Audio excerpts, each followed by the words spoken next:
Hello everyone and welcome back to my video channel on YouTube about books and all the stuff that I like. And today I'm doing a kind of a book hoard. I've got to stop scratching my ears and beard and things when I'm on these. I realise that I sit here completely unself-consciously. Maybe not the best. Yes, I've been away shopping yesterday. We had a bit of an afternoon out. And there've been parcels arriving from eBay and stuff like that. So there are things to catch up with, some nice things. First of all, eBay stuff. That was my computer chiming behind me. It's burning a disc. eBay stuff. I think this was eBay. Science fiction things from a certain era. Because I'd read Calling Bee for Butterfly by Louise Lawrence, and she was such a revelation, this 70s, 80s science fiction writer. I also looked for The Power of the Stars. These are slightly expensive to get, although this one wasn't. It's a lion. God, it's brand new. And it's from, I guess, the early 70s, 72. This was out in 76, and can't you tell? I wish we could bring this design back everywhere. She heard a scream beyond the garden, a scream from the heart of the pitted hills, an animal in pain. She looked up and frowned. Something had changed. The stars, they weren't piercing anymore. All their power had been drained in a flash of light. Come to earth somewhere nearby. Come to earth in a scream of pain. She seemed to have to write a lot of science fiction in this era, and the ones we remember are people like Nicholas Fisk and of course Terrance Dicks doing his Doctor Who books. But I'm interested in a woman writer at this time doing very kind of emotionally rich space opera stories, and that's how I found Calling Bee for Butterfly. So I'll let you know how this goes. People rave about this one, the stuff that I've looked online. And when I looked on Goodreads for Louise Lawrence, Goodreads I'm kind of up and down with. Sometimes the comments and things aren't helpful, and sometimes they really are. Sometimes you get people who really know the people and the work they're talking about. And suggested alongside Louise Lawrence, sorry, that coffee's really good, was H.M. Hoover, a name I was kind of familiar with, but I don't think I've read. This is This Time of Darkness. When I read reviews, this leapt out. Amy and Axel are children who live in an underground city of the future under the all-seeing eye of the authorities, but they believe there's a better world outside, and together they plot a daring escape through the endless halls and corridors of the city, a bit like John Christopher and the Tripods and the Guardians. I love the fact it's in a Puffin book as well, of a certain time, I think the late 80s, mid-80s, when of course I'd imagined myself having grown past Puffins for the second half of the 80s, and it wasn't until the 90s when I got to about 20 and I thought, I've missed out on so much, I need to go and find the Puffins that I didn't read. And that's when I first read Susan Cooper and so on. And at that point there were still so many being published, and they were all about $1.99. I would have been better off just reading them all the time rather than everything else. What I love in these lion books, because Puffins are really well documented in loads of ways and popular, things like lions or piccolos or armada books aren't. They were at the same time and not as classy as penguins somehow. I don't think that's true. I think that's just how they were seen. What's interesting is when you find the lists in the front and back of these books. It's the one place you can find proper lists of what else they published. I'm burping now. That's great, isn't it? What a great video channel. He comes on, scratches and burps. But there's people like Robert O'Brien and T.H. White on this list. Vera and Bill Cleaver. I've read one of their books. Is it Where the Lilies Bloom? It's a kind of almost like Little House on the Prairie. It must be the same era. So the Alan Garner really interesting people, but there's ones that you've never heard of that you will never hear of again, and they're the ones that I go looking for. Right, so those are the vintage kids books in the post this week. Oh, also Fly Away Home, a puffin book from the 90s. They were still like this in the 90s, and this is a novelization of a film I've heard a YouTube friend of mine rave about. Cameron Chaney raves about this film, and when I saw the book in a charity shop in Macclesfield, I had to get it.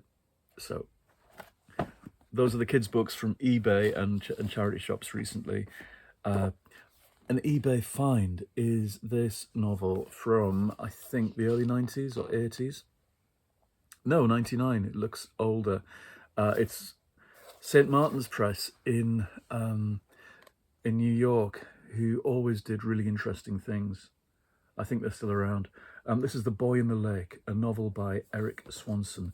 It's a gay novel that was suggested by a new friend of mine, Jamie, who's talked about it as a book that he got out of the library when he'd read no gay fiction when he was a teen, I guess, or 20s, and it was a revelation to him. And I was vaguely aware of the title, but I didn't know it. Again, one of those books that has quotes and blurbs on the back, but no actual description of what happens in the book. I have read about it, and it sounds really lovely.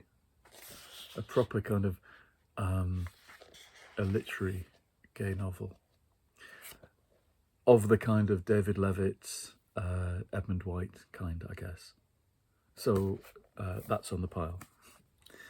And then yesterday we had a day out in a couple of places. We went to Bramall and Marple. It's a kind of a big loop south of Manchester, and we stop in these places and look at the bookshops, the charity shops, sit in cafes. We found a really lovely cafe called Dig In, I think, in Marple, that sells flowers and plants and vinyl records and tea and coffee, and it's a bar as well. And I sat drawing, and Jeremy looked at records, and the smell of the place was so rich with from the flowers. And every time I've been somewhere, I've been drawing this past week, and yesterday I came out without any colours whatsoever. So what I've had to do is put these through Procreate and draw on top of them, paint on top of them, which has been fun. I've got some decent paintings this week from some of our adventures. These are drawings from, I don't know if you can see that even, but lovely loose sketchy drawings. That was Heavy Salad, the band that we saw in Macclesfield on Sunday, and I did a painting from that, and that's Jeremy and Johnston DJing in Party in the Pews in the Macclesfield church, and that became a painting as well. I do these sketchy things on paper, photograph them, feed them through Procreate, and then draw in layers and layers and layers of paint and ink and the rest of it digitally. So that's been good. I've got back to some artwork this week. Also yesterday, right, so there was kind of various charity shop things. A Lucy Dillon novel. I've never read her, but it sounded so nice, and it had snowy glitter on the front. That's such a sap. When Anna takes over Longhampton's bookshop, there was a bookshop theme yesterday. Obviously, I was craving bookshops and anything about them.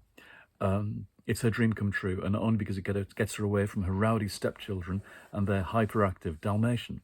As she unpacks boxes of childhood classics, Anna can't shake the feeling that maybe her own fairy tale ending isn't all that she hoped for. But as the stories of love, adventure, secret gardens, and giant peaches breathe new life, we know that a giant peach isn't all it's cracked up to be. If you've read the book, you know it's going to be difficult. Blah, blah, blah, neglected shop. Anna and her customers get swept up in the magic too. It looks just nice. That's what I think. A nice contemporary romance. And with a Dalmatian too. I love the Dodie Smith Dalmatian books, and Valerie Grove's book about Dodie Smith is even better in some ways. And Valerie Grove's book about So Much to Tell, about, again, I've forgotten the woman's name, the woman who edited Puffin books for years and years, is even better than that. So there's some recommendations. I think, one of the most recent Joanne Harris books, Broken Light, which looks like a bit of a contemporary thriller. I read Joanne Harris from the beginning, and I read the first 4 or 5 books right from the start as they came out in hardback. I must have been something of a fan, going back to the late 90s, and then I stopped. I'm not sure why.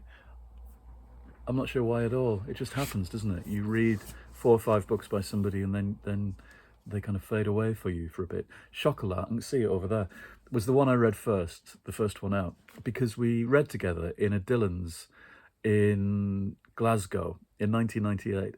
And she was really nice, and it was organised by a friend of mine, Kenneth, and we got no audience. It was a day of readings that went on all through the day in these slots, and we had mid-afternoon.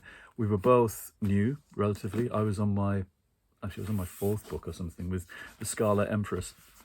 Chocolat was her first, and she was really nice because she was a Doctor Who fan as well, so she was interested in the fact that I was doing a Doctor Who novel. Much later, when it came to the 50th anniversary and she was famous, she wrote a Doctor Who novella or short story in one of those anthologies of, the great and the good, right? Doctor Who. Yeah, she was really chatty and nice, and we got nobody apart from, I think, the one blind old man and his dog who wanders in and sits at the back. He is the kind of the figure that everybody talks about who does readings. You always have at least one reading where nobody turns up, just the one blind man and his dog. It's a bit like the Rime of the Ancient Mariner. Anyway, we had a nice day, and so I haven't gone back to her, I don't think. Oh no, I read the sequels to Chocolat as they came out. I saw her once from a distance, and or there was some kind of weird connection when we did the Green Carnation Prize, when I invented this prize for gay men's fiction, and we went to launch it at Gay's the Word. But anyway, this looks interesting, and Bernie Moon has given her life to other people, her husband, her son, her friends, who are these days mostly online. At 19, she was full of dreams and ambitions. Now, almost 50 and going through the menopause, she's fading fast. Heartbroken and hormonal, she often feels like she's losing her mind.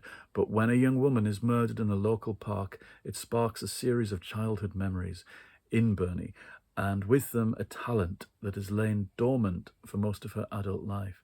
She promised herself she'd never think of it again. When she was a teenager, it almost destroyed her. But now she's older, could it be the power that she's missing? Could it be the chance to finally make them look? It sounds like some kind of psychic power, doesn't it?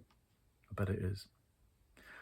Which I find very interesting. I just watched the, never having seen it before, the second X-Files movie, in which there's stuff about psychic powers and people finding murder sites. I bet that's what this is about.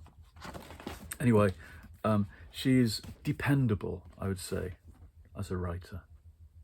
She can pull you into a world and make it feel real around you, even if the story kind of wavers slightly. That was my feelings, I think, in the end, that it's a believable world around you. Okay, what else? So in other charity shop things, first of all, these 2 volumes, I'd never heard of them before, from, is it Weidenfield and Nicholson? Hometown Tales, Lancashire and Yorkshire. Not too long ago, just pre-pandemic, and they're really unusual books. Both contain 2 novellas, either non-fiction or fiction, and there's interesting people. Kathy Rensenbrink, I think, is interesting. I've read a couple of books by her, memoir-y books, one about writing, one about reading, being a reader, and a memoir about how she got into bookselling. And there's another one that I haven't read about the death of her brother, and this is about her going back to Yorkshire. More memoir-y stuff. And this one has Jen Ashworth, who I've read as well. This is the Lancashire one. I just think they're really nicely produced, and I wonder if they carried on doing other counties and bits of Britain. I think it's a really nice idea. I love the idea of regionalism. I think we've lost it. I think the old days of literary magazines and all that stuff, when they were based in different cities, was very interesting, and I wish we had more of that. It's why I still subscribe to things like Iron, although that isn't very kind of based in the place it comes from. Anyway, I wonder if they've done a County Durham one. I shall have to find out. They should ask me to do something. In fact, they should ask me to do something. In Bramall, we went to the is it Simply Books shop, which has just been taken over in the last few months by somebody new, and I have to say they had lots going on. There was a plumber, so the place reeked of glue, high as kites, looking around upstairs. There was kind of a bit chaosy downstairs, but they were actually friendlier to us than the people who had it before, for whatever reason. I don't know. They always seem slightly not unfriendly, but maybe not welcoming. I don't know. Maybe we just didn't look their type coming into their bookshop.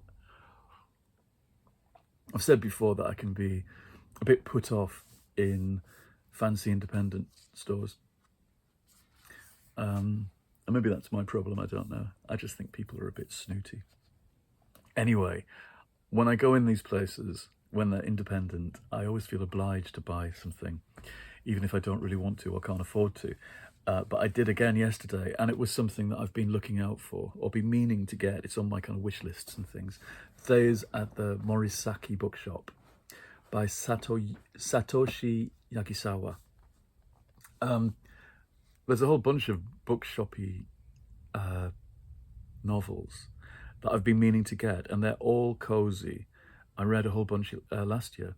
I do have one that I wrote that my agent thought was too cozy and too sweet, and I kind of still disagree.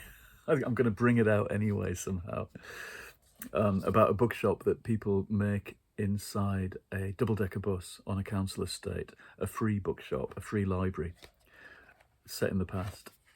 Anyway, this looks really good. I've started this last night, and it has that very easy, smooth tone of lots of Japanese fiction, which is a huge generalization, I know. I love all this, the bump that you get in the kind of free listy things and magazine-y things, and it makes me want to buy a whole load more books. And when there's a list of the indie book awards like that in every genre, I have to restrain myself from ordering all of them immediately. It's ridiculous, but I do. I have to give myself a good talking to, stop buying so many books.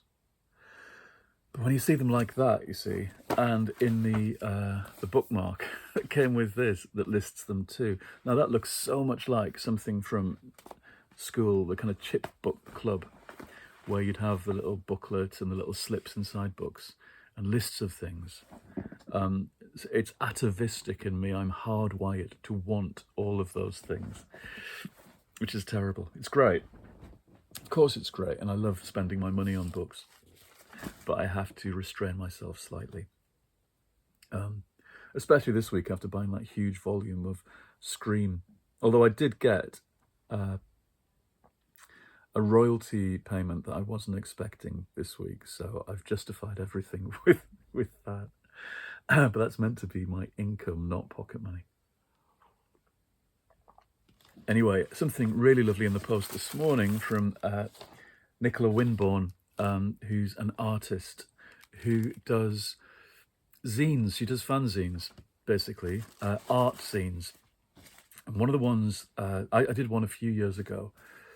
They're themed by colour, and there are only, I think, 20 issues, 20 copies of each issue. And this one is the rainbow issue. And she gets 20 artists to contribute 20 original works and then makes 20 issues out of it. It's such a brilliant idea. These are complete, they'll be rare, they'll be special forever. It's all loose leaf, so I'll hold it up and show you some of it. And I was one of the artists that she got to do stuff. When it rains, look for rainbows. Oscar Wilde is the epigram. And here's the contents. And if you look, the artists are, well, there's me in the UK and Nicola in the UK, but people from Austria, Taiwan, the USA, Canada, Croatia, Spain, the Netherlands. And I love the idea that she's compiling this work from all over the place. So everyone's got original pieces all the way through. There's mine, Naked Men Again. So everyone's got a piece of hairy legs and willies and bottoms, courtesy of me, in tissue paper and felt tip and acrylic paint. And I think this is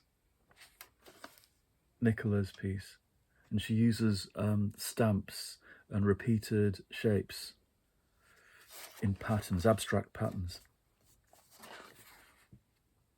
So everyone's explaining who they are on the back, usually. I just love it.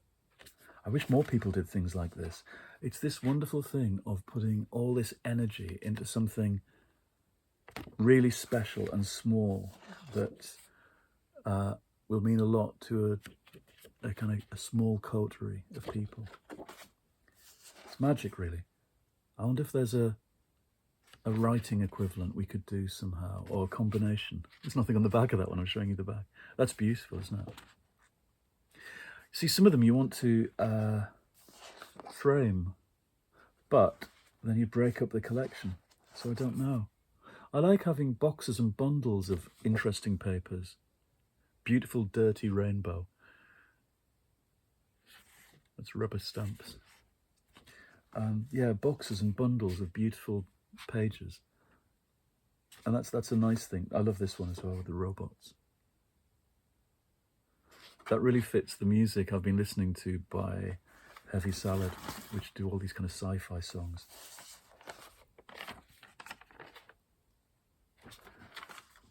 I like this as well. One spectral hut. It's fab, isn't it? So there's something else to think about. Let's make some fanzines and things. Let's do that. We're using all this technological stuff to upload our videos and talk to each other, but maybe we need to make things that you send in the post more to people so you get actual pages. Anyway, that's heaps of stuff I've been sending off for, or fetching into the house, or drawing, or thinking about. I'm going to have a few days reading quietly. I might space the videos out a bit more now and not turn up every single day, but we'll see. Anyway, in the meantime, I will talk to you soon. Please click like and subscribe, and I will see you again soon in the next episode. Goodbye.